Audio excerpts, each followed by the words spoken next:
وی چې ماله خدای د شهادت مرګ راکړي. زما والد صاحب چې دا دعا وکړه، دعا دوران کې زما د ویښتو غونې غونې شو چې شیخ صاحب دا څنګه دعا وکړه. خو موږ پې امین وې د عرفات میدان و جړلم. ما بل مور ته وی هغه دعا مې د نیکه په حق کې په 2009 کې قبوله شو، 2007 کې قبوله شو، شهید شو.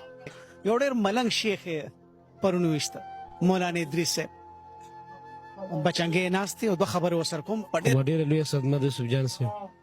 زړه ټوټې ټوټې دی او زړه قیمه قیمه دی. ټول ژوند یې د حدیثو درس کې تېر کړو، ټول ژوند د امت د اصلاح په فکر کې تېر کړو. که پروګرام نه ویم ته دا به وي زما یو میشن وي. مخکې مې میشن دا و چې خدای پاک په یو کور کې خدای پاک یو عالم دینداره پیدا کړي. او سخت کال به ما ته وي بچي سخت کال مې دا میشن دی چې ډېر خلک داسې را پیدا شوي چې د پیغمبر